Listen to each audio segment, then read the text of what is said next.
Фестивал на хляба беше организиран в Каварна като продукт за креативен туризъм. В него се включиха представители на културни институти, обществени организации и туристическия бизнес от област Добрич. Събитието включва дегустация на добруджански хляб, хляб с квас по стара технология, демонстрация на обредни хлябове и тяхната символика. Особен интерес представляват традиционните тестени специалитети на гагаузската и преселническата кухня – гюзлеме, роговачки, каварма и други. Ще се опитам днес да ви запозная с особеностите на хлебните изделия в Добруджа и особено в нашия район с особеностите на гагаузската и преселската кухня.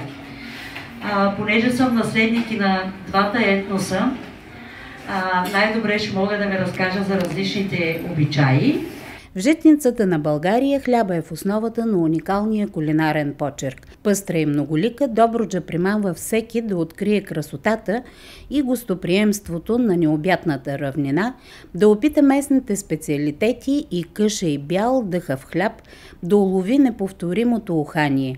Защото храната е не само жизнена потребност, но и свещен ритуал, белег на определено историческо развитие и светоглед, етнически и културен маркер, който наред с празниците и носиите определя и спецификата на различните етнографски и етнически групи население.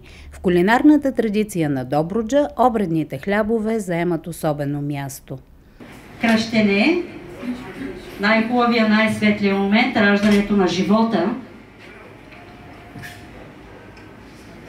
Следващия важен момент – жътвата. Знаете какво означава в нашите традиции. Двата най-големи празника – Великден, Възкресение Христово и Коледа, Рождество Христово. И неизменно винаги хляба е свързан с виното. Затова ние ви представяме няколко вина от нашата изба тук в община Каварна. Вила Калиакра, може да видите, Вила Калиакра с нашата крепост, която е на деспот Добротица, чието име в превод означава Добруджа. Специфични за каварненския край са хлебните изделия, типични за останалите етноси, които живеят тук – гагаузи и преселници.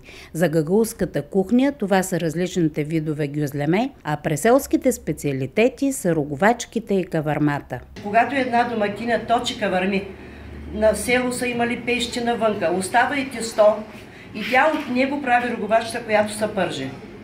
И това е един вид закуска, която е много вкусна, на много пластови, с много тънко разточено тестото. Нали?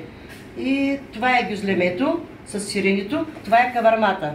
Кавармата се е пекла в пещи, сега продължава, в нея има вече яйца, сирени и това. Типичният коледен геврик и гюзлемето е с сирени. Гюзлемето идва при нас от турската кухня. И тъй като фестивал без музика не може, сборна формация от местни фолклорни трупи изпълни добруджански песни и показа добруджански хора. А гостите, освен че могат да се хванат на хорото, могат да усвоят и тънкостите при замесването на хляб, така както са го правили дедите ни. При второто издание на фестивала организаторите предвиждат и включването на забавни елементи, като играта «Бабо учи внуче да меси тесто», а местният танцов състав, чрез народни песни и танци, ще пресъздаде основни ритуали, като сеене на зърно, жътва, вършитба, отвяване на зърното, мелене, месене и печене на хляба.